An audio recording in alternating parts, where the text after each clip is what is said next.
What is the Shadow Realm Bar? A complete origin story. Introduction. A sanctuary in the shadows. The Shadow Realm Bar exists in the spaces between worlds. Not quite mundane, not fully supernatural, but balanced precariously on the knife's edge where both can exist without destroying each other. On the surface, it appears to be nothing more than a worn dive bar in Traverse City, Michigan.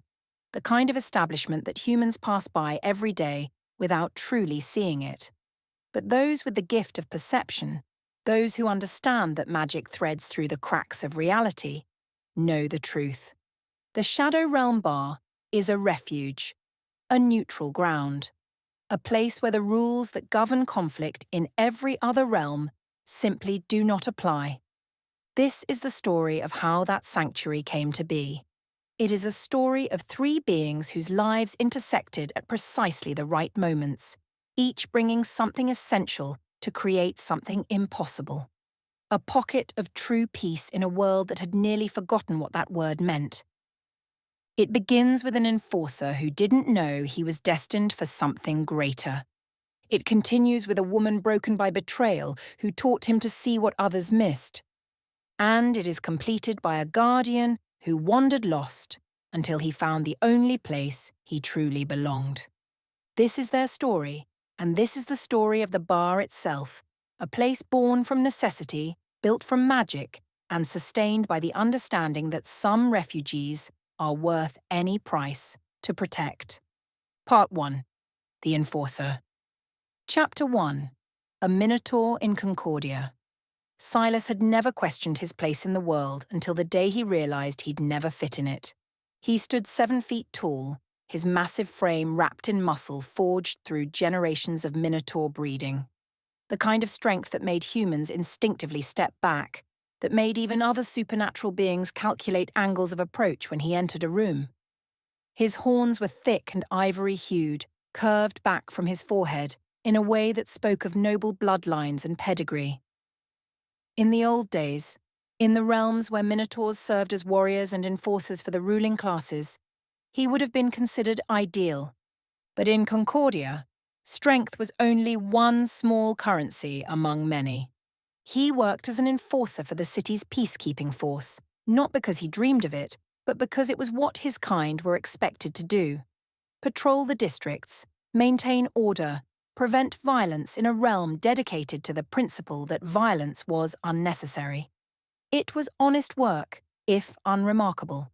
He was competent at it, in the way that a battering ram is competent at opening doors, effective, predictable, and ultimately interchangeable with other battering rams.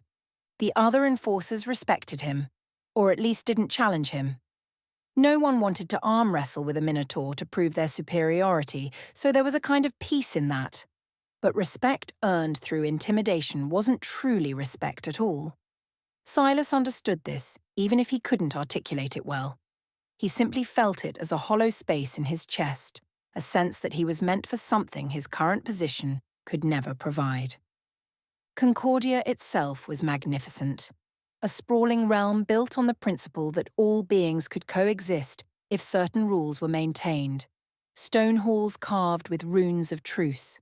Great marble chambers where ambassadors from a dozen realms debated long into the night. Markets bustling with traders from everywhere and nowhere, creatures both beautiful and terrible conducting business in a landscape of perfect neutrality. Sentinels in enchanted armor patrolled not to intimidate, but to reassure. Peace held here. The city had been built as a conscious rejection of the old ways, the endless feuds, the power struggles, the assumption that might made right. Instead, Concordia's founders had established something revolutionary, a realm where a vampire could negotiate with a dragon without one trying to devour the other, where ancient magical bloodlines mingled with beings who'd only recently discovered they had power to speak of, where the rules were absolute and applied equally to everyone, from the high speaker of the council to the lowest trader in the market. Silas believed in those rules. He enforced them with genuine conviction, not mere duty. But enforcement alone never led to advancement. The truly valued members of Concordia's hierarchy, were the negotiators, the diplomats, the ones who could see 3 steps ahead in the endless games of inter-realm politics. Strength, in other words, meant nothing without strategy.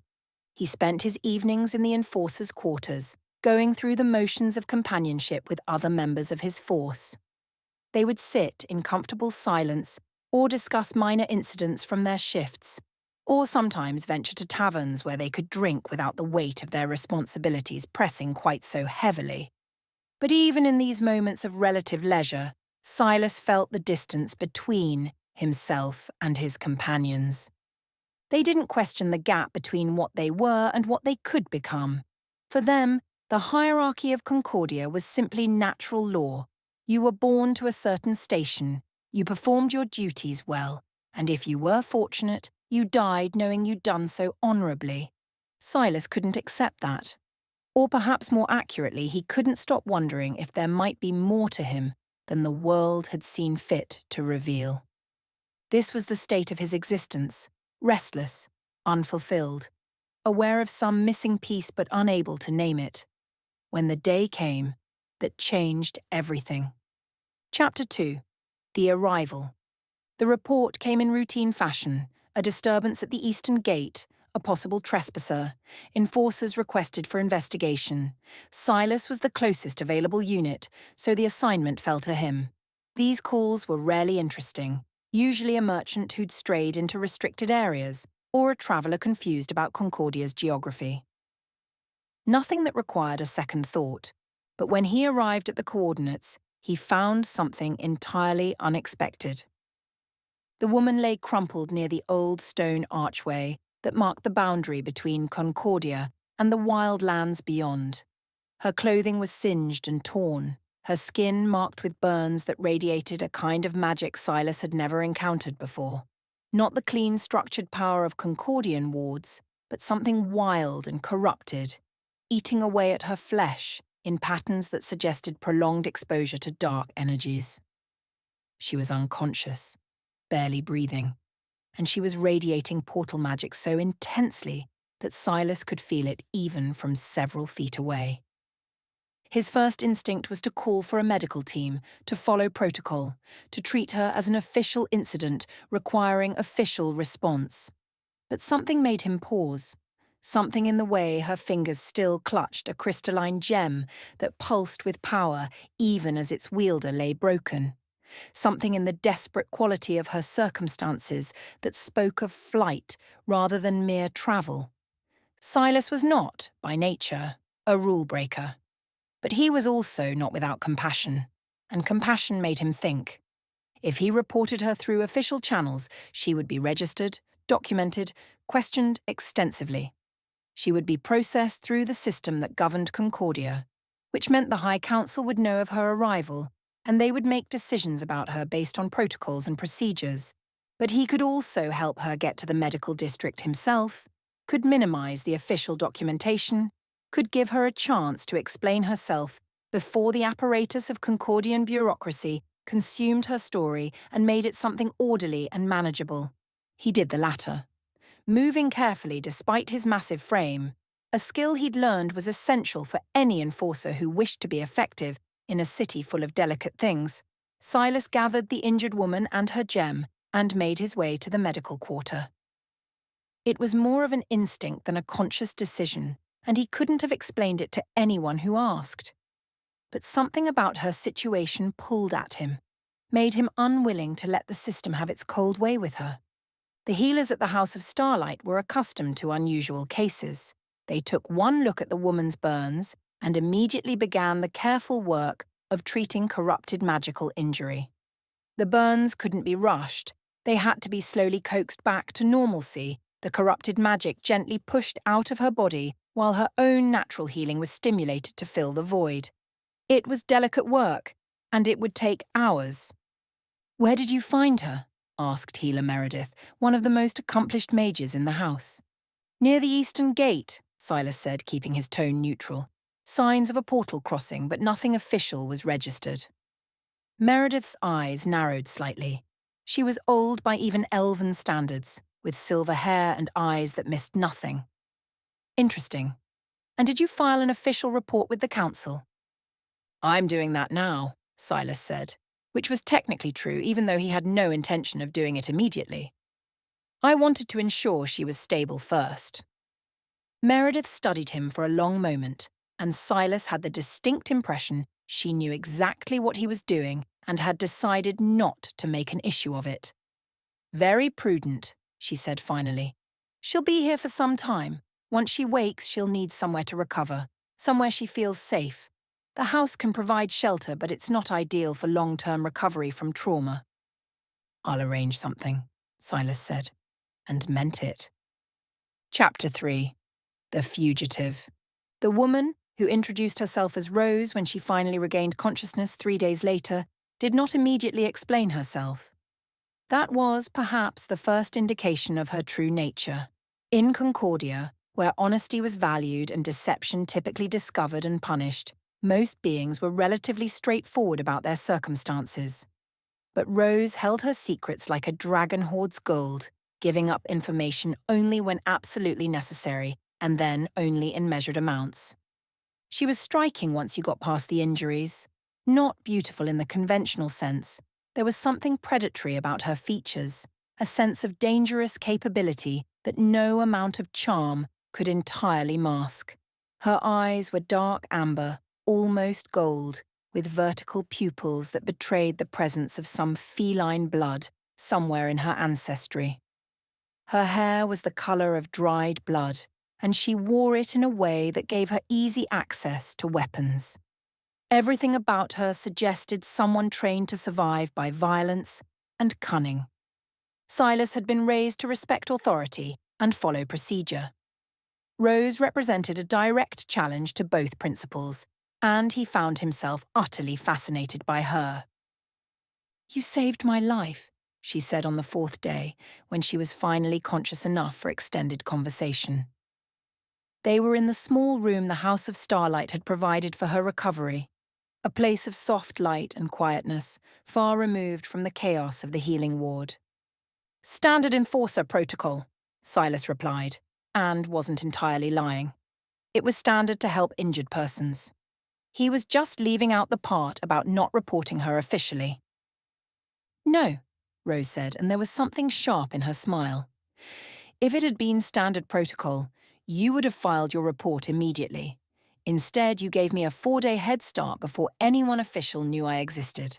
Silas found he couldn't deny it. "Why?" "That's what I'd like to understand myself," Rose said, studying him with those unsettling eyes. "A Minotaur enforcer in Concordia breaking protocol to help an injured stranger with portal burns and a gem full of corrupted magic. Either you're incredibly foolish, or you're far more perceptive than you appear." "Can't I be both?" Silas asked. She laughed. A real laugh. Not the polite sound of courtesy, but genuine amusement. "Perhaps you can. My name is Rose. And before you ask, that's the only name I'm going to give you. Everything else is either classified or likely to get us both killed if I say it aloud." Chapter 4. The Teacher. Rose recovered slowly, as anyone would recover from magical burns. But, as her body healed, it became apparent that her mind had suffered wounds far deeper than any surface injury. She had nightmares that woke her screaming. She flinched at sudden movements. She had a way of mapping every room she entered, counting exits and assessing threat potential with the casual precision of someone who'd learned to do it the way others learn to breathe. In other words, she was exactly what she claimed to be, a fugitive from something terrible. The House of Starlight could provide healing for the body, but not for the soul. After 2 weeks of recovery, it became clear that Rose needed more than medical care. She needed sanctuary. Somewhere she could hide while she decided what came next. Somewhere safe from whatever she'd been running from. Silas made a decision that would have horrified his superiors had they known about it.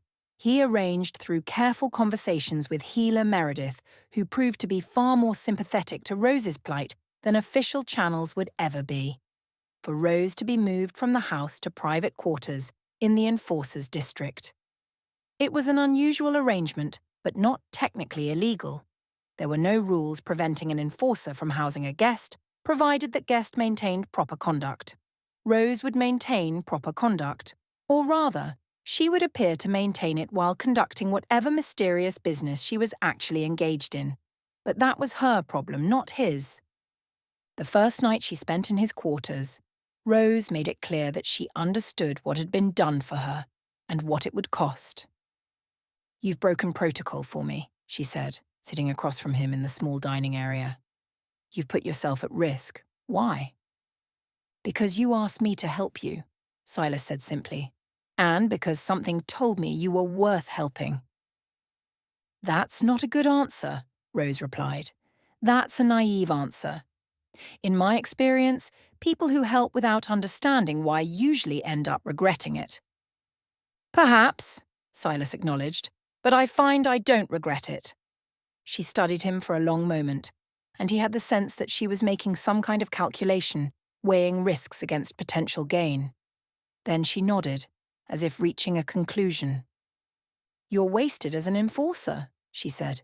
"You have the strength for the work, but not the limitations. You should be something more."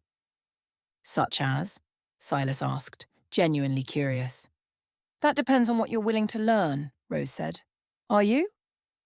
What Silas didn't understand in that moment, what he couldn't possibly have anticipated, was that he was about to receive an education that would remake him. Rose wasn't offering him skills or training in the traditional sense. She was offering him something far more valuable, the ability to see the world not as it appeared on the surface, but as it truly operated beneath that carefully maintained facade. Over the next 5 years, Rose taught Silas to observe.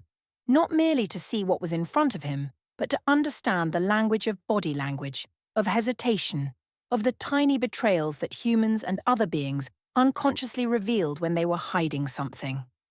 She taught him to notice the merchant who always handled one particular wine bottle with unusual care, suggesting it wasn't actually wine. She showed him how to read the patterns in prices, in supply movements, in the subtle tensions between traders that indicated not mere business competition but actual conspiracy. "Everything tells a story," she would say, gesturing to a crowded marketplace, "if you know how to read it. That dwarf's hands are stained with ore he shouldn't be able to access. Those shadow merchants keep buying from sources that have no legitimate suppliers. That young Fey trader is terrified of something, and it's not the normal market risk." "How can you tell?" Silas would ask. "Because I've learned to watch," Rose would reply, "and now so will you." She taught him to present information in ways that convinced rather than merely informed. She made him practice his testimony in front of her, challenging every assumption, finding every logical weakness, forcing him to restructure his arguments until they were unassailable. "The council won't care how you feel," she told him during one of their countless practice sessions. "They care about pattern and logic. Show them the pattern. Show them the logic. Let them reach the conclusion you're guiding them toward. Never tell them what to think. Lead them to discover it themselves." She taught him to understand Concordia's true nature. On the surface, it was a realm of rules and neutrality, of carefully maintained peace. Beneath that surface, it was a realm of endless games, of factions maneuvering for advantage, of beings both ancient and powerful playing chess, with civilizations as their pieces. "Concordia's peace isn't natural," Rose explained one evening as they watched the sunset from the Enforcers District rooftop. "It's enforced by a system so well designed that most people never realize they're following it. The real power in this realm isn't held by those who are strongest, but by those who understand how the system works and can manipulate it without appearing to." "You're describing manipulation," Silas said, "but Concordia is built on the principle of honesty." "Concordia is built on the principle that violence is forbidden," Rose corrected. "Honesty and manipulation are not the same thing as violence. You can be perfectly honest while still leading someone exactly where you want them to go." Over 5 years, Silas grew. Not in body, he was already at his full physical development, but in depth. He developed an eye for detail that made him the most observant enforcer in the district. He learned to present cases to his superiors in ways that made them not just accept his conclusions, but feel like they'd discovered those conclusions themselves. He made connections that other enforcers missed, prevented problems that others never saw coming. And Rose, slowly and almost imperceptibly, became less of a fugitive and more of a mentor. She was still guarded about her past, still unwilling to explain the true nature of the powers she wielded, or why she'd been forced to flee whatever realm had birthed her. But she became something almost like a friend, in the way that two dangerous people can appreciate each other's competence and call it companionship. Chapter 5. The Conspiracy. The warning signs appeared in the third year of Rose's residence in Silas's quarters. At first, they were subtle. Merchants buying unusual quantities of weapons from sources that shouldn't have access to them. Whispers in the markets about something coming with the dark moon. A particular anxiety among the security forces quickly suppressed whenever someone official asked about it. Silas noticed because Rose had taught him to notice, and when he noticed, he reported it to her. "They're planning something," she said after he'd described the patterns he'd observed. "Something significant. And they're being careful about it." "The council keeps Concordia safe," Silas said, but even as he spoke, he realized how naive he sounded. "The council keeps Concordia ruled," Rose corrected, "which are not necessarily the same thing. Someone wants to challenge that rule, and they've been positioning assets for months without alerting your authorities." "We should warn them," Silas said. "We should learn more first," Rose replied. "We need evidence, proof. Something your council can't dismiss as mere speculation." So began a period of careful investigation. Rose taught Silas not just to observe, but to actively gather intelligence. She showed him how to conduct interviews in ways that seemed like casual conversation. How to plant questions that would prompt people to reveal more than they intended. How to piece together snippets of information into a larger pattern. The investigation led them through Concordia's markets, its merchant halls, its diplomatic quarters. It led them to discover that weapons were being smuggled in through the outer territories, that there were cells of operatives positioned throughout the city, waiting for a signal that hadn't yet been given, that the dark moon, approaching in less than 2 weeks, was the planned moment when whatever conspiracy they were uncovering would be set in motion. They want to bring Concordia down, Silas realized, as the full scope of the conspiracy became clear. "They want to seize control of Concordia," Rose corrected. "Taking it down would be pointless. But controlling it? Controlling this realm's portal network, this nexus point between worlds, that's worth any amount of risk to certain people." The question became how to report what they'd discovered without revealing how they'd discovered it. "You present the case," Rose said finally. "You're an enforcer. You have the credibility. I stay in the background. Your sources remain opaque. You've done your job, connected the dots that were always there if someone bothered to look." "They'll want to know where the intelligence came from," Silas pointed out. "And you'll tell them you developed it through careful observation and investigation." "Which is perfectly true." Rose smiled. "The fact that your observation and investigation were guided by someone with far more experience in these matters is a detail you can omit." So Silas prepared his case. He organized the evidence, the patterns, the connections, the damning threads that linked together to create an undeniable picture of conspiracy. He practiced his presentation with Rose over and over, until he could lay out the logic so clearly that any listening council member would have difficulty reaching any conclusion other than the one he was carefully guiding them toward. The day of his presentation before the High Council arrived with the weight of significance that even Silas, despite his growing understanding of Concordia's true nature, hadn't anticipated.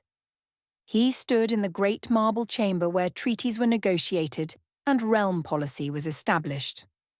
Around him sat the council members, ancient beings and accomplished mages, politicians and warriors, the true powers that kept Concordia functioning. The senior councillor, who'd been old when Silas was young and seemed unlikely to ever become any younger, regarded him with an expression that revealed nothing. "You bring accusations of conspiracy," the senior counselor said. "Against whom specifically?"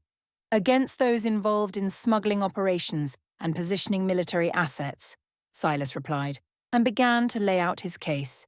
He presented the evidence methodically. The patterns in merchant records that showed weapons being routed through legitimate channels toward hidden destinations. The timing of various purchases that suggested careful planning.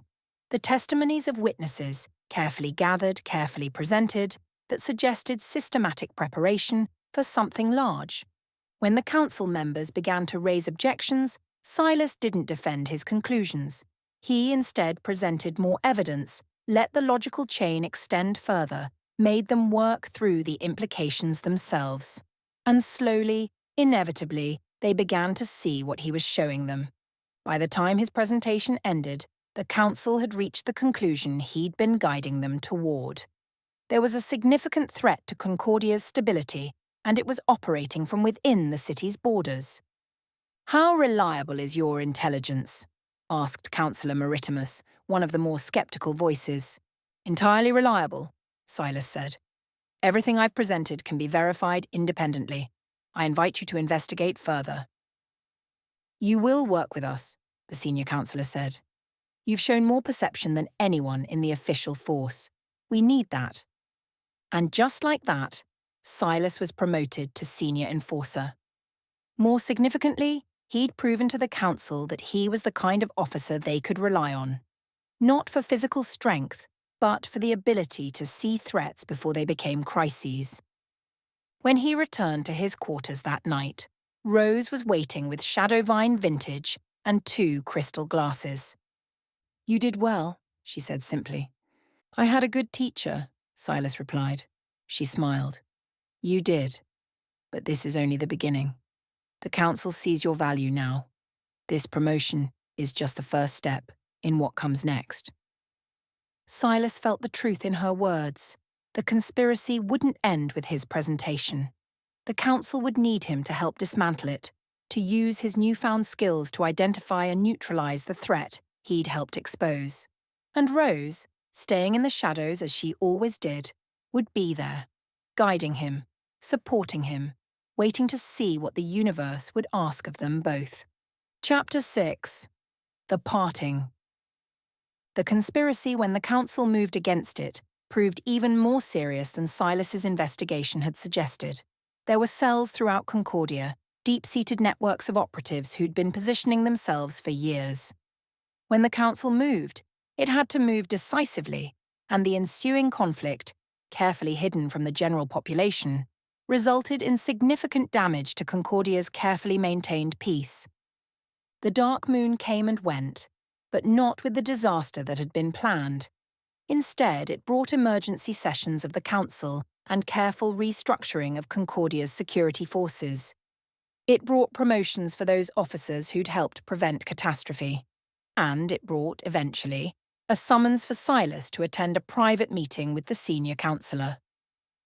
"You've done well," the senior councillor said, in the ornate office where the highest decisions of the realm were made. "Better than we could have expected from someone of your age and experience. The council is impressed." "Thank you, honoured councillor," Silas replied. "We have a proposition for you," the senior councillor continued. "A new opportunity, a responsibility that we believe only you can fulfill." Silas listened as the senior councillor explained. There were other realms, some of which had minimal contact with Concordia, but could benefit from access to its neutrality and diplomatic infrastructure. The council had long wanted to expand Concordia's influence not through force or coercion, but through the creation of new neutral grounds in other realms, places where beings could meet without fear of violence, where the same rules that made Concordia function could be transplanted and adapted. "We want you to go to Earth," the senior councillor said, "the most primitive of the connected realms, magicless in the traditional sense, but full of beings who've learned to slip between worlds. Beings who desperately need somewhere neutral to gather, somewhere that operates on Concordian principles." You want me to establish an embassy, Silas said slowly. We want you to build the first Concordian-style neutral ground on foreign territory, the senior counselor corrected. Adapt our system. Create a place where all beings can meet in peace. You'll have resources, you'll have authority, you'll have access to the portal network, but primarily, you'll have freedom to create something new, to remake Concordia's greatest principle in a realm that's never known what true peace means. Silas felt something shift within him at those words. This was what he'd been unknowingly training for. This was why Rose had taught him not just to see, but to understand how systems worked, how to build structures that could hold themselves together without constant external pressure. "When do I leave?" he asked. 3 days, the senior counselor said. "On the dark moon. They say the barrier between realms is thinnest then, makes the transition easier." 3 days. The same night as Rose's Shadow Market mission. The same night they'd both be leaving Concordia, heading toward futures they couldn't predict. When Silas returned to his quarters that evening, Rose was already there, as if she'd been waiting. She knew about the assignment. Somehow she always knew things before he told her. Perhaps Master Chen had mentioned it. Perhaps the Council's communications had been less private than they thought. Perhaps Rose simply understood, the way she understood so many things, what was about to happen. "You're going to Earth," she said. Not a question. "And you're going to the Shadow Market," Silas replied. They stood facing each other in the small quarters they'd shared for 5 years, in the space that had become home to both of them. There was no surprise, no shock. They'd both known this was coming. Some people weren't meant to stay in one place. Some people were meant to leave, to do important things in realms beyond their home. But knowing didn't make it easier. 3 days, Rose said finally. We should make the most of them. Chapter 6. B. A farewell dinner. The private room at the Golden Leaf was everything Rose had arranged for, intimate but elegant, with soft lighting and the finest table settings. She'd chosen everything carefully, from the vintage of wine to the menu, wanting to give Silas a proper farewell. He arrived looking more comfortable in his human form than he had in those early days after the Council's decision to send him to Earth, though she noticed he still checked his strength when pulling out his chair. The transformation bracelet gleamed in the candlelight. "You didn't have to go to all this trouble," he said, taking in the elaborate setup. 5 years of friendship deserves a proper goodbye, Rose replied, pouring the wine herself rather than allowing the servants to interrupt. "Though I still remember sharing that first bottle in your quarters when you couldn't even tell a good vintage from vinegar. And now I'm about to open my own establishment." His smile was warm. "Thanks to you." "No," Rose shook her head. "Everything you've achieved, the promotions, the respect, this new venture, that's all you, Silas. I just helped you see what was already there." The food arrived in elegant courses, each paired with wine that Rose had personally selected. But it was the conversation that made the evening special. Years of shared memories, inside jokes, and the kind of comfortable silence that only true friends can share. "Remember that first night you found me?" Rose asked softly. "You could have turned me over to the authorities. Instead, you just helped." "And you could have disappeared once you were healed," Silas replied. "Instead, you stayed and taught me to see the world differently." "We've both come so far from who we were then." She studied him across the candlelight. "The young enforcer and the suspicious fugitive." "Partners," he corrected gently. "That's what we became. What we'll always be, even realms apart." Rose felt her throat tighten unexpectedly. "The Shadow Realm Bar will be extraordinary, Silas, because you'll make it that way." "It won't feel complete without you there," he said quietly, the words carrying all the things he never quite said aloud. The evening grew late, their conversation drifting between memories and hopes for the future. Rose had arranged for the kitchen to prepare Silas's favourite dessert, a rare delicacy from his homeland that she'd spent considerable resources acquiring. When it arrived, his eyes widened in recognition. "How did you—" "I have my ways," she smiled. "Consider it a piece of home to take with you to Earth." "You always did know how to acquire the impossible," he said, taking a careful bite and closing his eyes at the familiar taste. "Though I suspect your methods have grown more sophisticated than threatening merchant princes in the trading hall." "Perhaps." She watched him enjoy the dessert, memorizing this moment. "But some things haven't changed, like knowing what matters to those we care about." Silas set down his fork, meeting her eyes. "Rose, whatever's keeping you here, just promise me you'll be careful." She reached across the table, squeezing his hand briefly. "I learned from the best when it comes to staying safe."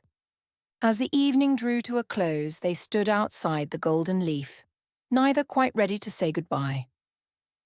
"I'll have them reserve your favorite table," Silas said, attempting to keep his tone light, "for when you finally decide to visit Earth.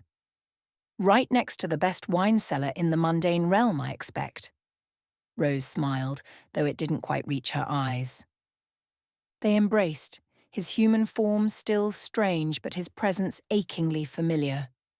For a moment, Rose almost told him everything, about the shadow market, about Master Chen's mission, about the dangers she'd be facing.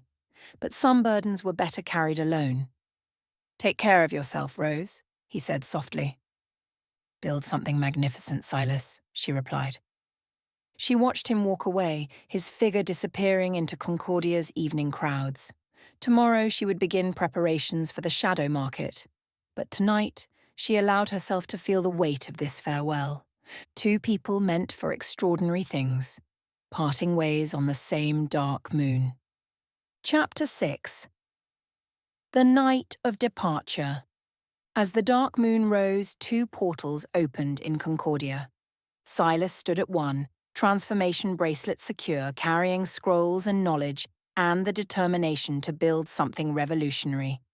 He took one last look at the realm that had made him, at the halls where he'd learned to see, at the streets where he'd first met Rose, broken and fugitive. Then he stepped through into the barrier between worlds, toward Earth and the building that was waiting for him. Two beings, crossing thresholds simultaneously, neither knowing if they would ever see the other again, but both knowing that if the universe was kind, if fate was more than just the intersection of random events, they would find each other again someday. That thought sustained them both as they crossed into the unknown. Part 2. The Mission. Chapter 7. The Barrier Crossing. The portal crossing to Earth was unlike any journey Silas had made before. The portals within Concordia were smooth and calm, designed for comfort and safety, but Earth wasn't integrated into the normal portal network. Reaching it required crossing barriers that the realm had been maintaining for centuries, natural protections against intrusion that had developed over time. The sensation was like pushing through walls that didn't want to be pushed through. Silas felt resistance at every step, a kind of pressure that made his ears pop and his vision blur. For a moment, suspended in time, he existed in that between space, the liminal realm where portals opened and closed and where different realities brushed against each other. Then the barrier gave way and he fell through into Earth. He landed in a forest clearing, disoriented and gasping. The barrier had closed behind him. He could feel it, a presence that was no longer accessible. For a moment, panic threatened. This was Earth, a realm he knew only from documents and descriptions. He was alone and the portal home was sealed. Then he got to his feet and assessed his situation with the practical mind that Rose had taught him to cultivate. He had a transformation bracelet, which would allow him to appear human for as long as he maintained it. He had access to Concordian currency that could be converted to Earth money through specific dealers. He had coordinates for Traverse City, Michigan, the location the council had selected for his base of operations. What he didn't have was any real understanding of how Earth actually worked. But he'd spent 5 years learning to adapt to new situations, to read people and systems and understand how they functioned beneath their surface. Earth would simply be a larger puzzle to solve. Chapter 8. Arrival in a strange land. Earth hit his senses like a slap. Cold air, strange smells, industrial chemicals mixing with natural decay, the scent of traffic exhaust, and human development. Cars roaring past like mechanical beasts, too dumb to realize they could kill him. Humans everywhere, dressed in clothes he'd never seen before, speaking with accents and idioms that took him days to adjust to. His transformation bracelet shimmered, folding his true form into the taut silhouette of a tall human male. It felt wrong being bound in this shape, but it was necessary. Earth wasn't ready to see minotaurs walking down public streets. He spent his first week in Traverse City simply observing, learning the rhythms of the place. Humans and supernatural beings lived side by side, most of the humans completely unaware that the beings sharing their city with them were anything other than normal. The supernatural population moved carefully, hiding in plain sight, conducting business in the shadows while the daylight world remained ignorant of their existence. It was chaos. It was disorder. It was everything that Concordia had been designed to prevent. And it was exactly what the Council had said it was. A realm desperately in need of neutral ground. Silas spent his evenings studying Earth. It was a realm he knew almost nothing about, a place where humans had evolved without significant magical influence, where portal crossings were rare and carefully hidden, where the supernatural beings who occasionally visited were treated as curiosities or threats rather than as normal denizens of a shared reality. But it was also a realm where both humans and supernatural beings lived in close proximity, often without each other's knowledge. A realm where the need for neutral ground was potentially even greater than in Concordia. If someone could create a place in Earth where a vampire could negotiate with a werewolf without violence occurring, where a human could meet with an elf without fear, where the rules applied equally to all, such a place would be revolutionary. Chapter 9. The Building That Remembered Magic. Finding the right location was essential. Silas understood that the physical structure mattered, not for practical reasons, but for symbolic ones. The building that would become the Shadow Realm Bar had to carry some connection to magic, some resonance with the principles he was trying to establish. He spent weeks walking through Traverse City, looking for something that called to him. He found it in a crumbling brownstone in a district that humans had mostly written off as dangerous or unmaintainable. The building was decrepit, boarded-up windows, cracked mortar, a front that proclaimed itself a bar but hadn't been properly maintained in years. The neon sign was dead, the frame rusted. But underneath it all, Silas could feel the pulse. Old witch magic curled deep in the wood, not powerful but ancient, like a single glowing coal in a pile of ash, stubbornly refusing to die. Someone had once cared about this building, had poured magic into its bones, had made it into something more than mere structure. That magic was sleeping, dormant, waiting. Silas placed his palm on the worn wooden counter and felt reality shiver beneath his touch. "Do you remember?" he asked the building softly. "Do you still know how to breathe?" The bar hummed. Somewhere deep inside the structure, old wards turned like gears, grinding after centuries of stillness. Magic flickered and struggled to life, like lungs remembering how to work after long sleep. "I'll wake you," Silas promised. "But first, I have to understand what you were, what you could be." Chapter 10. The Reconstruction. Rebuilding the bar was not a physical project, though there was certainly physical work to be done. Repairs, cleaning, restoring the structure to functionality. But the true work was magical, and it required knowledge that Silas had learned from Concordia's greatest practitioners. Concordian diplomacy wasn't a profession, he reminded himself. It was a magic system. He began with the foundation runes, the basic structure that would enforce the core principle of the bar's existence. No violence.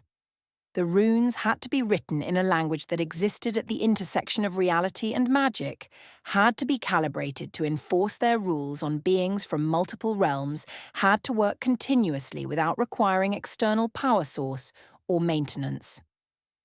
It took 3 weeks just to properly lay out the foundational runes. Silas worked through the nights, drawing power from the bar's own dormant magic, feeding his intention into the structure until the building began to understand what he was trying to create. "Truce," he whispered, carving the concept into the foundation. "No violence. Not here." The bar inhaled deeply, as though it understood. The next phase was more difficult, the dual nature that would make the bar function across 2 realities.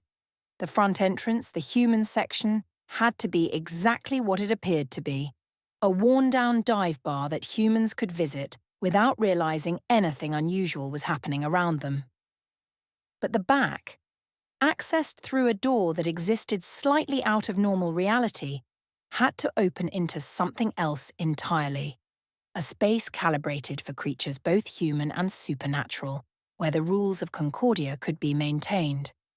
Silas used magic drawn from the Shadow Realm itself for this construction. Shadow Realm essence was strange and powerful, neither fully real nor completely illusory. It existed in the spaces where realities didn't quite overlap, in the shadows that every world cast. By weaving Shadow Realm essence through the door itself, he created a barrier that would function both as protection and transition. Humans who opened the door would perceive only a storage room, boring, mundane, utterly uninteresting. Supernatural beings who opened the door would perceive what was actually there, a passage into a space dedicated to peace and neutrality. The work took months, but slowly, inevitably, the bar began to wake. The dormant magic that had slept in its walls for decades stirred to consciousness. The wards that Silas was constructing began to integrate with the structure, becoming part of the building's essential nature rather than additions imposed on it from outside. By the time the transformation was complete, the Shadow Realm bar had become something unique, a place that existed on the boundary between mundane and magical, a pocket of true peace in a realm that had nearly forgotten what peace meant. Silas stood in the completed space one evening as the sun set over Traverse City. The runes glowed softly on the walls. The air thrummed with magical potential carefully controlled, carefully directed. The bar was ready. Now he just had to populate it and convince beings from across multiple realms that they could trust him to maintain the neutrality he was promising. Chapter 11. The Opening. The rumours started first, carried by travellers and realm walkers who passed between worlds. There was a neutral ground opening on Earth, a place where beings of all kinds could meet without fear. Rules enforced magically rather than through strength, where the weakest being in the room was as protected as the strongest. Most didn't believe it. Earth wasn't sophisticated enough to support something like that. The beings who lived there were either too wild or too primitive to maintain order without violence or fear. But some came to investigate. The first official visitors to the Shadow Realm bar came on a night when the stars were hidden by clouds and the city felt suspended between realities. A vampire entered first, carefully testing the waters before committing. Then a werewolf, radiating suspicion.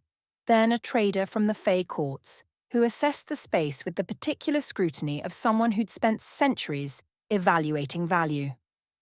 Silas watched them, using all the observation skills Rose had taught him. He noted the moment they realised that the truce wards were actually functioning, that violence wasn't possible within the bar's walls. He saw the moment they shifted from defensive posture to genuine curiosity. "Welcome to the Shadow Realm bar," he said, approaching the group. His transformation spell was still active, but he let them see past it, let them recognise him as something other than human. "I'm Silas, the manager. I trust you've experienced the wards?" "They're quite real," the vampire said, sounding almost amused. "I haven't felt anything like this since old Concordia. You're serious about this neutrality?" "Completely," Silas replied. "The only rule that matters here is simple. No violence. Everything else, negotiation, information, disputes, deals, can be handled through conversation. and conversation is much easier when no one is afraid. The vampire considered this. Then he approached the bar. I'll take something strong, and I'd like to discuss a trading opportunity with the werewolf. I believe we might have mutual interests if neither of us is worried about assassination attempts. And just like that, the Shadow Realm bar began to function exactly as Silas had envisioned. The vampire and werewolf negotiated their terms and left as something close to allies. The Fey trader asked to speak with the local supernatural leadership. Silas provided names, connections, information, becoming not just a bartender but an information hub, a connector of beings who'd previously had no safe way to interact. Word spread. The bar became known among the supernatural populations of Earth as a unique resource. Not just a place to drink, but a place where your life wasn't in danger simply because you were having a conversation with someone from a rival faction. It was revolutionary. It was necessary.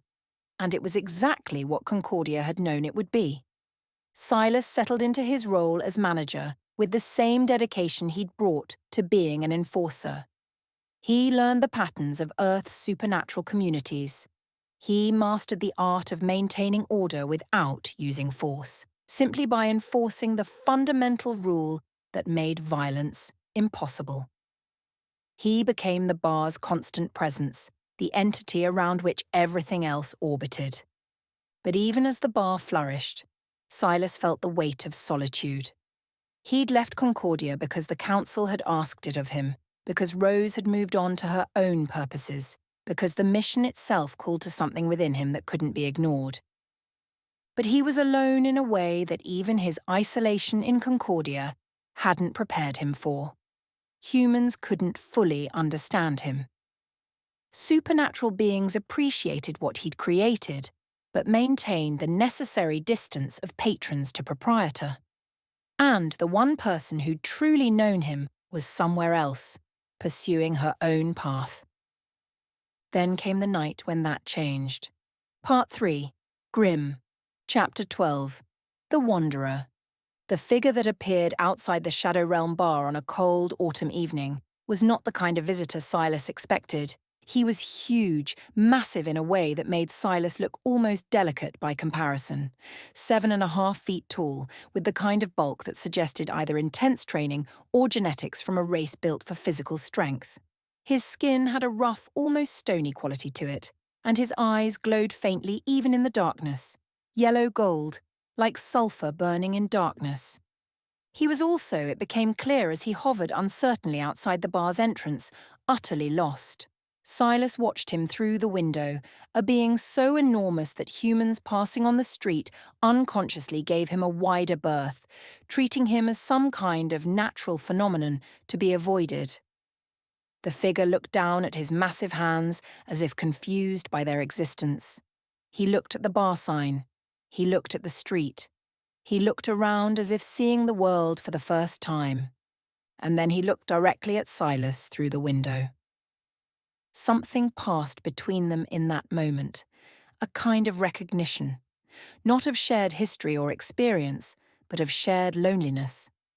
Silas saw in those glowing eyes someone who had been made for one thing but belonged nowhere. Someone whose strength was a curse rather than a blessing. Someone who had wandered for so long that he had forgotten what home felt like, or if it was even possible for someone like him to have one. Silas made a decision. He went outside and simply said, "Come in." The massive being followed him inside like a child following its parent into the unknown. He moved carefully despite his size, clearly aware that he was taking up more than his share of space, trying to compress himself into smaller dimensions. "What's your name?" Silas asked. The figure's mouth opened. His voice, when it came, was rough and broken, as if it had not been used for a very long time. He tried to speak fully formed words and failed, settling instead for single syllables. "Grimm," he managed finally. Then, with visible effort, "My name." Silas understood immediately. This was a being of tremendous power. You could see it in the way he carried himself, in the glow of his eyes, in the resonance of his presence. but he had been isolated so completely that he'd nearly lost the ability to communicate at all. He spoke in single words because full sentences were beyond his current capacity, not because he was unintelligent, but because no one had talked to him in so long that language itself had started to atrophy. "I'm Silas," he said simply. "Welcome to the Shadow Realm Bar, Grim." Over the next several days, something remarkable happened. Grim began to spend time at the bar simply because no one sent him away. Silas provided him with work, moving crates, repairing the building's exterior, doing the kinds of physical labor that the bar's normal operations required. But more importantly, Silas talked to him. Not asked questions that required complex answers, but simply spoke, narrating his day, explaining what he was doing, treating Grim like any other person, rather than as a curiosity or threat. Slowly, Grim began to speak more. 2-word phrases appeared, then 3, then broken sentences that assembled themselves haltingly, but with increasing confidence. Silas never corrected him, never made him feel self-conscious about his struggle. He simply continued speaking and listening, as if this was the most natural thing in the world. One evening, as they sat in the bar after closing, Grim finally managed to string together a complete thought. "Where you're from?" he asked. "Concordia," Silas said. "Another realm. I came to Earth to build this place." "Earth," Grim said, testing the word. From here?"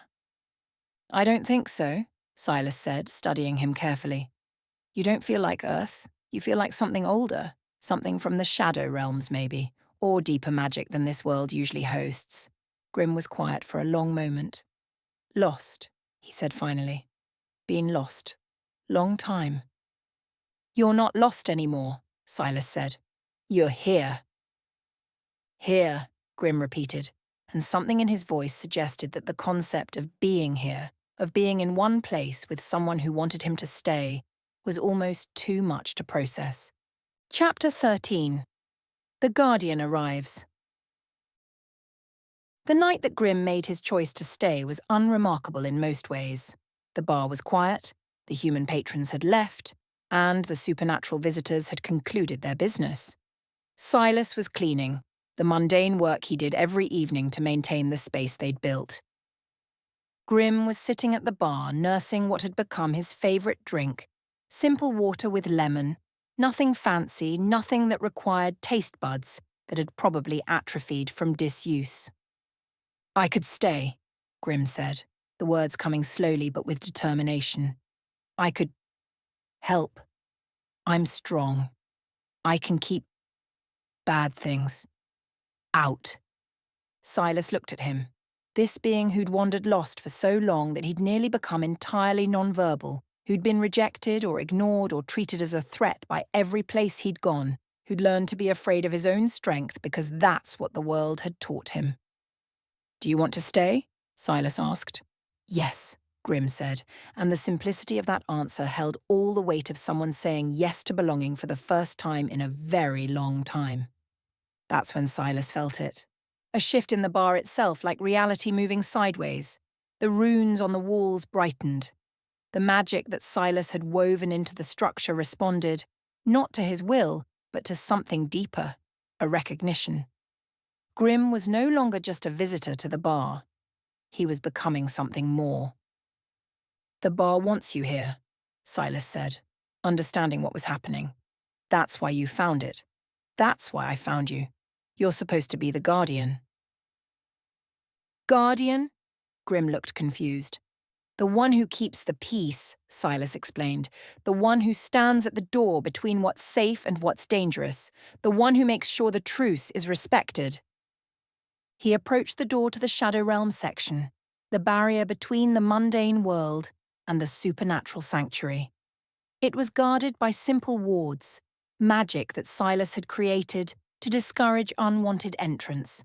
But those wards weren't enough. They were impersonal, unthinking, rules enforced by magic rather than by will.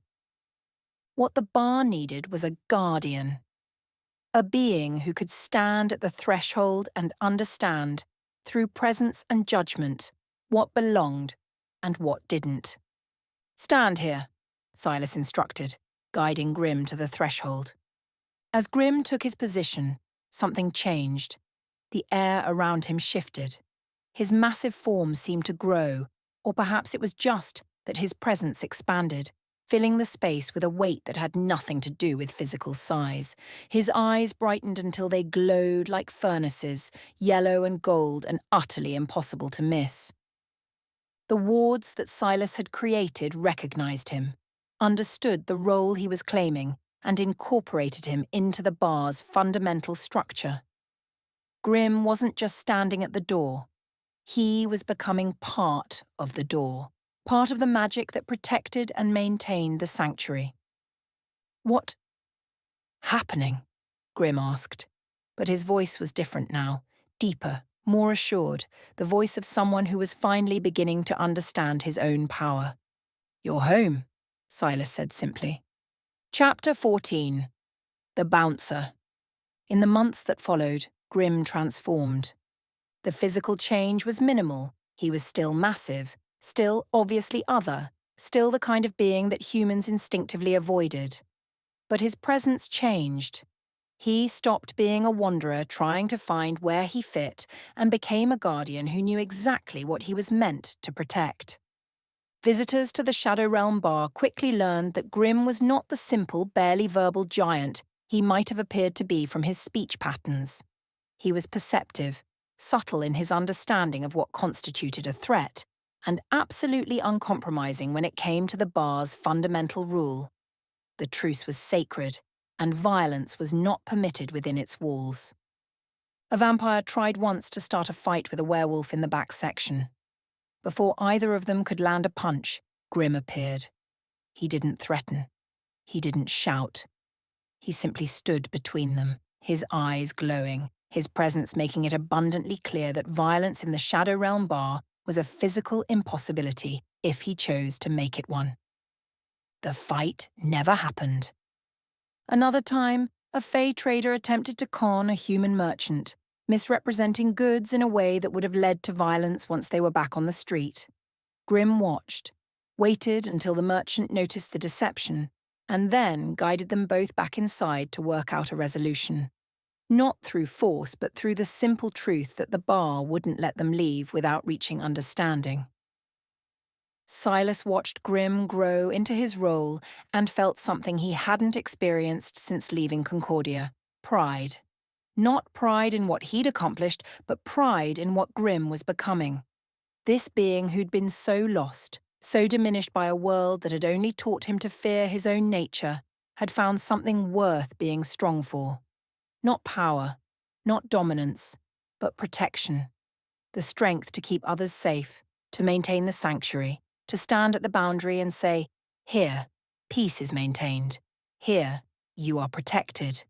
It was, Silas realized, exactly what the bar had been waiting for. The runes glowed softer now that Grim stood at the threshold, as if they'd finally been given their proper counterpart. Not magical enforcement alone, but magical enforcement backed by the will of a being who'd chosen to be here to do this, to hold the line between chaos and sanctuary. "Thank you," Grim said one evening, his speech much improved, though still bearing the marks of someone who'd spent a long time not talking. "For what?" Silas asked. "For letting me stay, for giving me place to belong." Silas considered the irony that he'd come to Earth to build a sanctuary for supernatural beings without a place to belong, and in doing so had created a home not just for them, but for himself as well. And now for Grim, who'd wandered so far that he'd nearly forgotten how to be anything except lost. "The bar needed you," Silas said, "just like you needed the bar. We were both waiting." Part 4. The Sanctuary. Chapter 15. How the Shadow Realm Bar Functions. The Shadow Realm Bar exists in a state that most places cannot maintain. Perfect neutrality enforced at every level, without relying on violence or threat to sustain it. This is possible because of the fundamental magic woven into its structure, but also because of the understanding that Silas brought from Concordia and the presence that Grimm brings as its guardian. From the outside, the bar appears exactly as it claims to be. A worn dive bar in Traverse City, Michigan. The kind of establishment that humans pass daily without truly seeing it. The front section contains all the elements one would expect. A bar proper with worn wooden countertops, dim lighting, cheap beer on tap, and an assortment of humans who come in for various reasons that have nothing to do with the supernatural. The staff that works the front section are all human, and almost all of them are entirely unaware of what the bar truly is. They serve drinks, clean tables, deal with the occasional drunk customer, and go home at night wondering why the tips are so good and why certain customers seem to vanish through a door in the back that's supposed to be a storage room. The humans who visit the front section, and they do visit sometimes in significant numbers, are protected by the bar's wards in ways they'll never fully understand. If they become too intoxicated, Silas or one of his trusted human employees ensures they get home safely. If they're in genuine distress, someone always seems to appear at exactly the right moment to help. If they witness something that would challenge their understanding of reality, their minds gently slide away from the memory, unsure what they thought they saw. It's not mind control exactly. It's more like the bar itself is actively invested in maintaining human ignorance of its true nature, using the simplest solution, making it nearly impossible for humans to perceive what's actually happening unless they specifically seek it out. The real bar exists in the shadow section, accessed through a door that exists at the intersection of normal and magical reality. To a human, opening that door reveals only a storeroom, boring, mundane, utterly uninteresting. A human would step through, be mildly confused, and immediately forget they'd ever tried it. The very concept of there being anything strange about a storage room would slide away like water off oil. To a being with supernatural heritage or training, opening that door reveals something entirely different. The storage room isn't quite there, or rather, it exists as a veil over something else. Passing through that veil requires leaving behind human assumptions about space and reality. What lies beyond is not a larger room or even a properly defined space. It's more accurate to say it's a space that adjusts itself based on the needs of those within it. The Shadow Realm Bar's shadow section is vast when there are many patrons and intimate when there are few. The bar itself is always positioned where someone might need to approach it, but somehow it's never in the same exact configuration twice. The booths and tables exist in pockets of space that feel separate even when they're occupied by beings having their own conversations. The walls shimmer with runes that Silas carved when he first constructed the space, but those runes are rarely still enough to be read directly. They move, shift, reorganize themselves based on the needs of the moment. When violence threatens, they glow brighter, enforcing the truce with such absolute authority that even beings of immense magical power find themselves unable to strike. When two parties are having difficult negotiations, the runes reconfigure to ensure privacy without isolation, creating spaces where sensitive conversations can occur without being overheard. Grimm stands at the threshold between these two sections, the boundary made manifest in the form of his presence. He doesn't physically bar entry. Beings have the freedom to pass through as they wish. But he stands there, and his standing there is enough. A being approaching the shadow section understands, through Grimm's presence, what they're entering. A space where violence is impossible, where the rules of the outside world do not apply, where the truce is enforced absolutely, not by threat, but by fundamental restructuring of how reality functions within the bar's walls. Visitors to the shadow section leave weapons with Grimm before entering, not because Grimm threatens them or demands it, but because they understand that inside, weapons are unnecessary. There's no point in carrying a blade when violence is magically impossible. No point in holding a gun when strength has no advantage over weakness. Inside the bar, a human is as protected as a dragon, a vampire as constrained as a mortal, a mage as vulnerable as someone with no magical ability. This equality is the bar's greatest gift and its most controversial aspect. Beings who've spent centuries understanding power as the ability to harm others find themselves in a space where that paradigm simply doesn't apply. Some take refuge in that, others find it unsettling. But all of them, eventually, adapt, because within the bar's walls, diplomacy works. Negotiations succeed. Enemies can sit at adjacent tables without descending into violence. Pacts can be made, agreements reached, understanding achieved, all without anyone dying. Chapter 16. The Protocol. The Shadow Realm. Bar operates according to a simple set of rules, but like all simple rules, they carry profound implications when enforced at every level. The first and most fundamental rule: no violence. This isn't a suggestion or a preference. It's a law written into the bar's magical structure, enforced by the combination of Silas's initial warding and Grimm's constant presence at the boundary. Violence is not permitted, not because it will be punished, but because it is magically impossible. A being intent on harming another will find their limbs moving slightly differently, their aim off by infinitesimal amounts, their intention prevented not through brute force, but through the fundamental restructuring of local reality. The second rule: all beings are equal within the bar.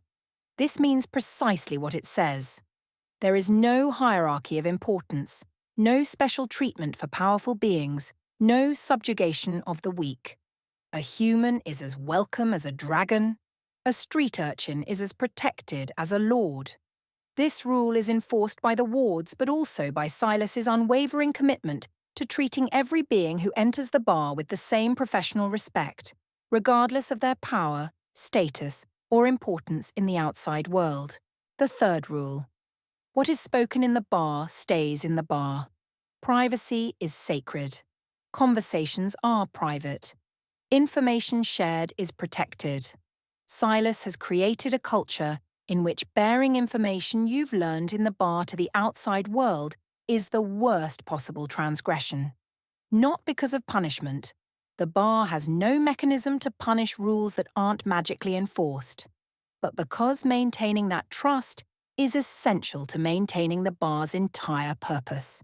The fourth rule: payment is required for goods and services, but it takes many forms. Gold is accepted, certainly, but so is information, favours, skills, and labour. The bar exists as an economy unto itself, where value is determined not by market forces, but by the needs of the community. A being with little gold but useful skills can trade. A being with great gold but questionable character will find their money has no particular advantage. The fifth rule: the bar is neutral. It takes no sides in conflicts between realms, beings, or factions. Its only allegiance is to the maintenance of the sanctuary itself. This means that Silas will serve a vampire and a human who are trying to kill each other in the outside world, as long as both respect the truce while they're within the bar. It means the bar will not be used as a base for operations against others, though beings are welcome to negotiate alliances that they'll conduct outside its walls. These rules are maintained partly through the wards, partly through Grimm's presence, and partly through Silas's careful management of the space. But the most effective enforcement mechanism is cultural. The beings who frequent the bar, and there are many, from dozens of different supernatural factions and species, understand that the bar's sanctity depends on its neutrality. Break the rules, and the entire purpose of the place is compromised. So most beings faced with the option of risking the bar's future for a moment of violence or advantage choose restraint. Most, but not all. There have been incidents.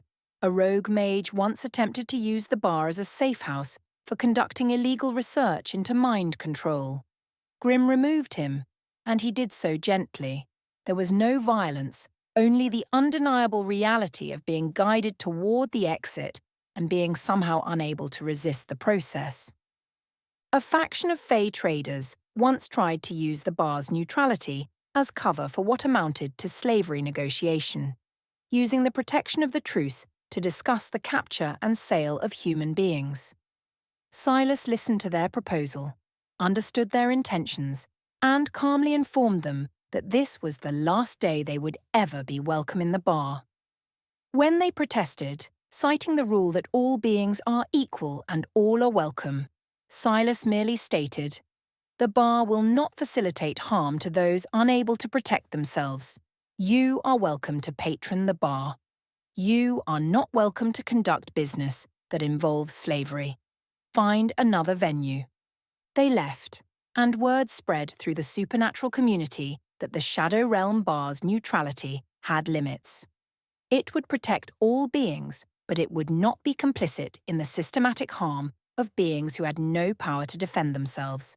This clarification, that neutrality did not mean indifference to suffering, made the bar even more valuable as a sanctuary. It meant that it wasn't simply a place where the strong could negotiate with the strong, but a place where even the weak could come, knowing they would be protected. Chapter 17. The Keeper. Silas has settled into his role as manager of the Shadow Realm bar in a way that seems almost inevitable in retrospect. He arrives each evening before the human patrons begin arriving, checks the wards that he originally laid, speaks with Grimm about any incidents from the previous night, and begins his work. From behind the bar, he observes everything with the skills Rose taught him. He knows who is on the verge of breaking the truce through anger or wounded pride. He knows which negotiations are genuine and which are attempts at manipulation. He knows which visitors are agents of larger organizations and which are independent. He knows which being entered the bar in flight from something dangerous and which came seeking specific information. Using this knowledge, he manages the space. He ensures that conversations that should remain private do so. He seats beings with incompatible agendas far from each other. He provides information when it will help and withholds it when discretion is required. He serves drinks and listens to stories and bears witness to thousands of private moments that shape the relationships between realms. He's also learned to enjoy the work. There's a satisfaction in being essential to something larger than himself, in knowing that the sanctuary he's created has changed the landscape of inter-realm relations in ways that will ripple forward for centuries. Beings who might have gone to war now negotiate. Factions that would have been eternal enemies now find ways to coexist. The knowledge that this is happening because of his work, because of the principles he brought from Concordia and adapted for Earth, gives him a sense of purpose that goes deeper than duty. But he's still a solitary figure in many ways. The beings who patron the bar appreciate what he's created, but maintain professional distance. Humans are beneath the bar's surface most of the time. Grimm is his closest companion, but even Grimm, finding contentment in his role as guardian, relates to Silas with a kind of respectful deference that precludes true friendship. Silas understands why he's alone. It's the cost of being the person who maintains the space. You cannot be fully part of the community you're managing. You have to hold yourself apart, neutral, available to all but fully belonging to none. He'd accepted that cost when he took the mission from the council. He'd understood that Rose's departure meant he would spend years in relative isolation. He'd known, when he chose to construct the bar and fill it with supernatural beings rather than seeking his own kind, that he was choosing solitude over companionship. But acceptance of a cost is not the same as not feeling its weight. Part 5. The Return. Chapter 18. After 70 years. 70 years passed on Earth, and the Shadow Realm bar existed at the intersection of many times, aging slowly compared to the rest of Earth, but never stopping its slow accumulation of years. Silas changed very little in that time. His physical form remained stable. The transformation bracelet was no longer necessary. He'd chosen to maintain his human appearance permanently, finding it oddly comfortable to exist in that shape. His hair greyed at the temples, his face developed the lines that came from 50 years of careful observation and thoughtful consideration. But the core of who he was remained unchanged. The enforcer from Concordia, who'd learned to see beyond surfaces, who'd been trusted with building something that worked. The bar changed, evolved, adapted to new supernatural populations and new political realities. Portals opened and closed. Realms found peace or descended into conflict. The universe itself transformed around the Shadow Realm bar. But the bar remained constant, a fixed point of neutrality in a landscape of change. But every day for 70 years, Silas wondered if Rose had made it through her mission alive. If she'd survived whatever dangers the shadow market held. If someday, somehow, she would find her way back. And Rose, somewhere in the spaces between realms, carrying out missions that tested every ounce of her skill and determination, never stopped thinking about the Minotaur enforcer who'd saved her life and taught her that she could matter to someone without being useful to them. They'd left on the same dark moon with no guarantee they would ever see each other again. That's what made the night they reunited so extraordinary. Chapter 19. The Reunion. Silas felt it in the wards first, a disturbance that was both familiar and strange, like a person returning to a place they'd lived after a very long time. The runes on the walls of the bar brightened without his instruction. Grim, standing at his post at the threshold, tensed in a way Silas had only seen a few times before, a guardian recognizing that something significant and momentous was approaching. "Someone coming," Grim said. "Someone. Important." Silas felt it too. A presence approaching, a presence that carried with it the weight of decades lived and decisions made and journeys completed. A presence that moved with a particular grace, a particular confidence, a particular way of existing in the world that he recognized in his bones, even though it had been 70 years. A presence he'd been waiting for without allowing himself to hope. Rose stepped through the mundane front door of the bar at midnight, dressed in clothes that seemed to belong to no particular era and all eras simultaneously. She looked exactly as she had the night they'd parted in Concordia. The same sharp features, the same predatory grace, the same amber eyes with their vertical pupils. The portal crossing hadn't aged her, but it had changed her somehow. She carried herself differently, with a kind of hard-won peace that came from surviving something terrible and surviving it consciously, deliberately, without letting bitterness consume her. For a moment they simply looked at each other across the bar's mundane section, across the gulf of 70 years, across the weight of the separate journeys that had brought them both to this moment. Then Rose smiled. A real smile, the first one Silas had seen on her face that reached her eyes. "Hello, Silas," she said. "I heard you built something magnificent." "I heard you survived something impossible," Silas replied, and the simple fact of her standing there, alive and whole and returning to him, felt like proof that the universe could occasionally be generous. Chapter 20. They returned to each other. They sat in the quiet corner of the bar after the human patrons had left and the shadow section had begun its evening rhythms.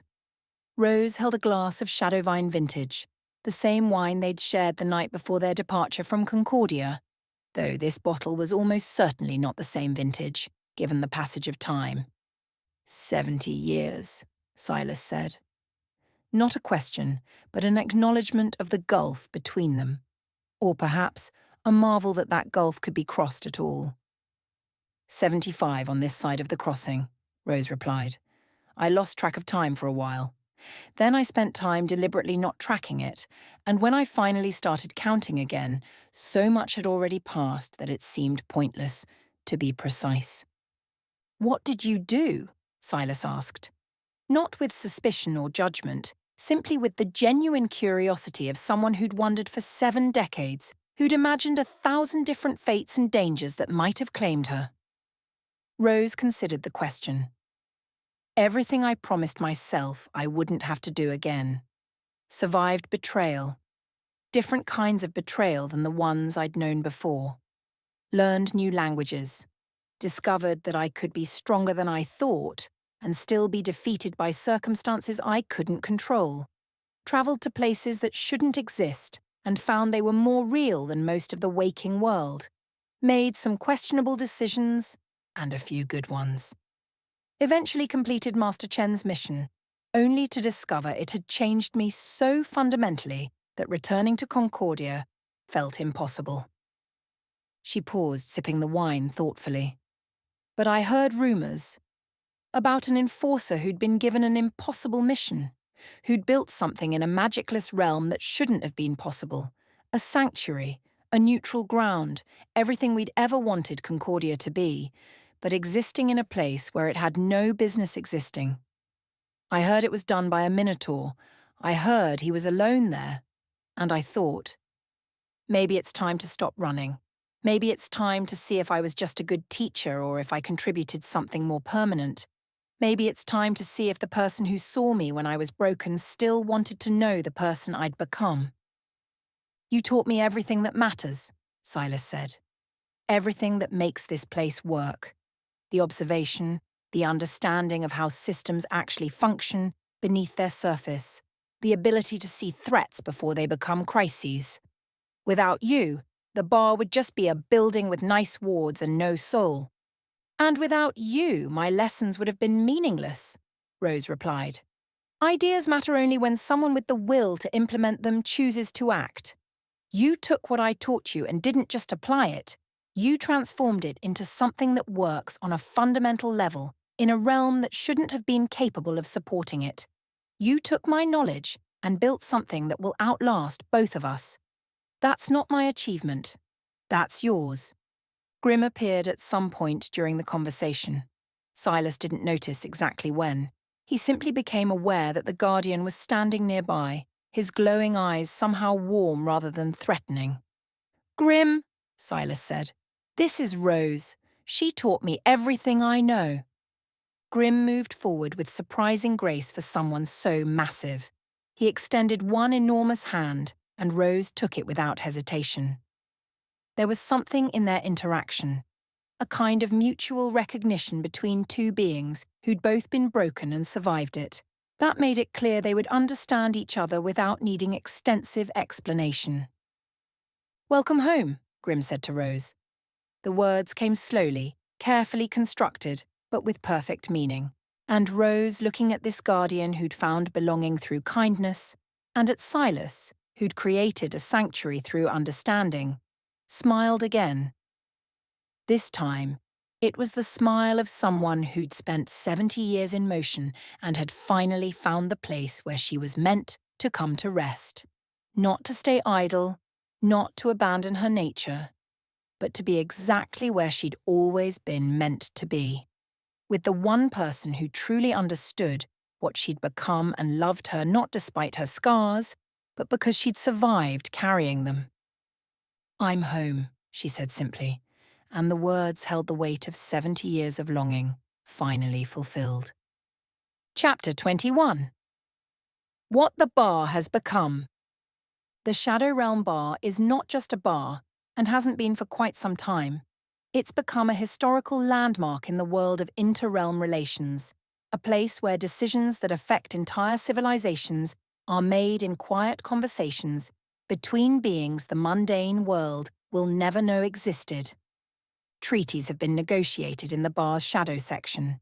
Factions that would have gone to war have found ways to coexist.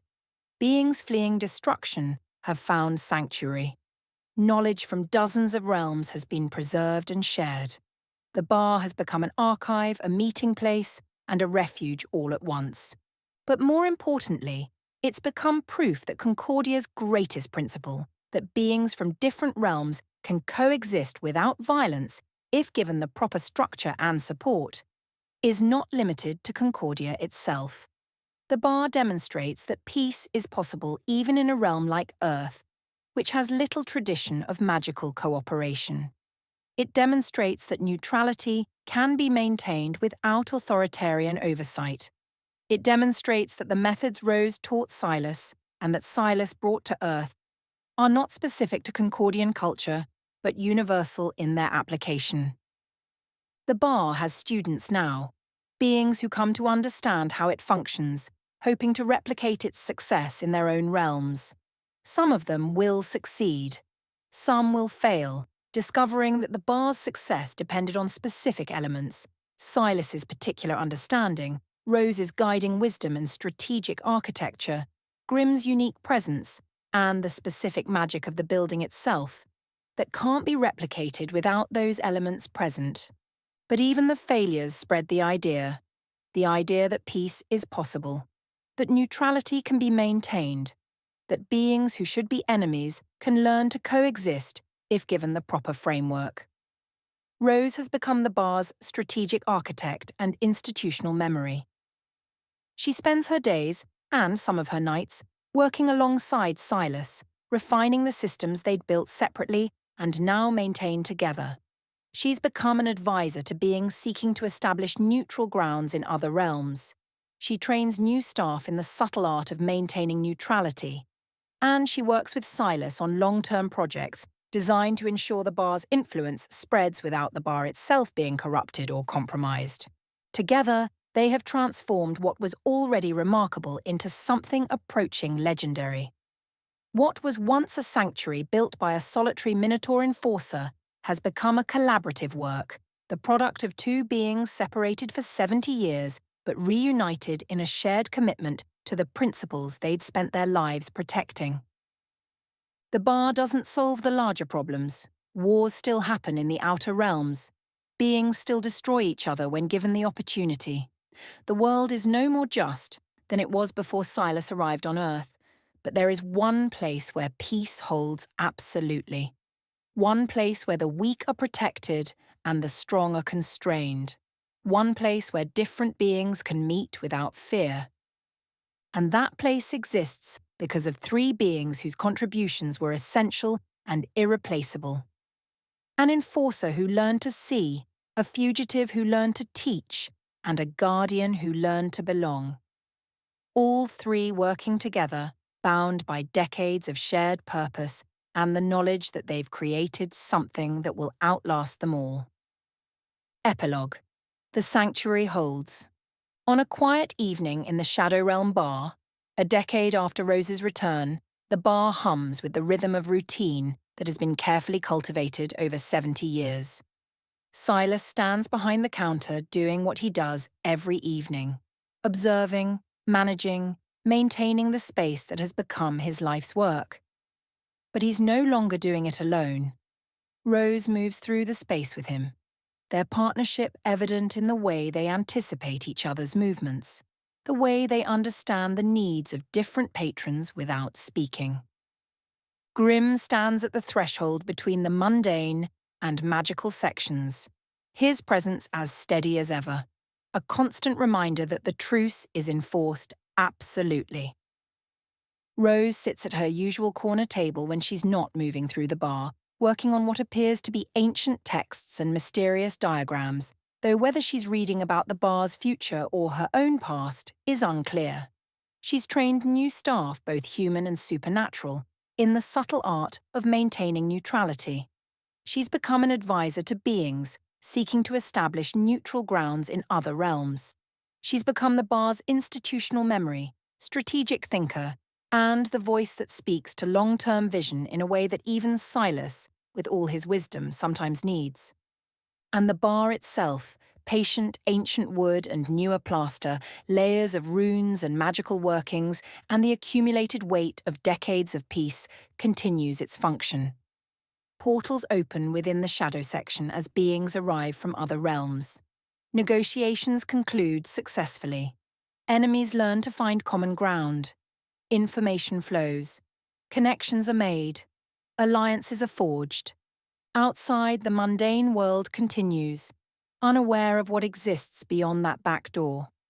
Humans come and go, enjoying their drinks, wondering occasionally why the bartender seems to know exactly what they need before they ask, why the other patrons are so diverse and yet so carefully segregated, why the place feels like it exists slightly outside of normal time. But inside the shadow section, where the real work happens, beings understand exactly what they're part of. They understand that they stand within the last great neutral ground, the final sanctuary in a world that has largely abandoned the concept of impartiality.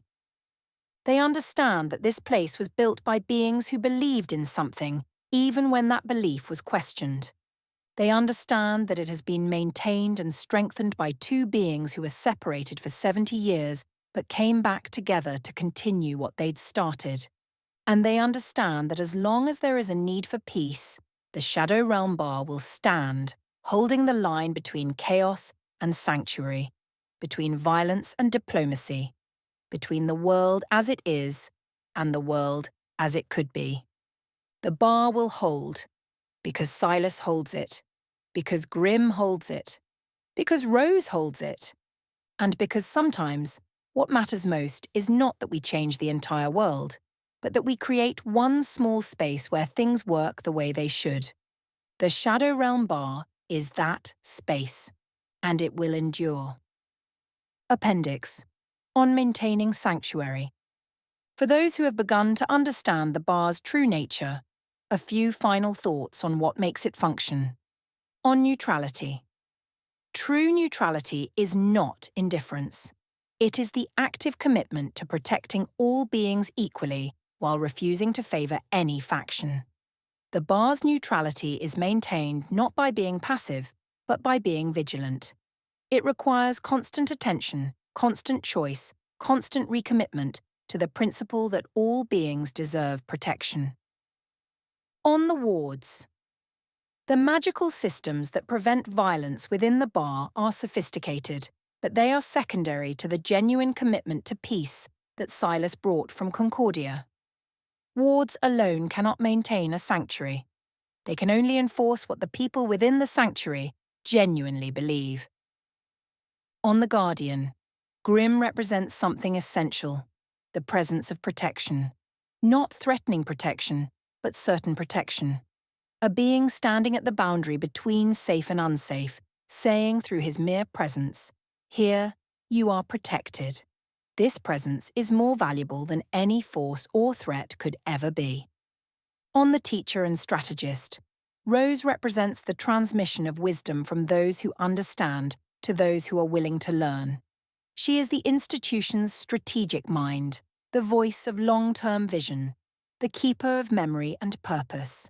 The bar exists because Silas was willing to learn from someone else's understanding and to apply those lessons in new contexts. And it endures because Rose returned to help refine, strengthen, and project those lessons outward. This capacity for learning and growth, and for the willingness to collaborate even after separation, is what separates a sustainable sanctuary from one that decays into irrelevance. On the Builder. Silas represents the commitment to creation over destruction. In a world that teaches strength through warfare, he chose to build something that worked through understanding. In a realm that had forgotten what peace meant, he chose to remind it. Not by force, but by example. He built alone and maintained alone, and then welcomed the return of the one who taught him how to build with wisdom. The Shadow Realm Bar endures because these three elements work together. Remove anyone, and the whole structure becomes fragile. But together, Silas's vision and creation, Rose's wisdom and strategy, and Grimm's unwavering presence, they create something that has proven, over decades of operation, to be unshakable. This is what sanctuary looks like. This is what peace requires. This is what the Shadow Realm Bar has become.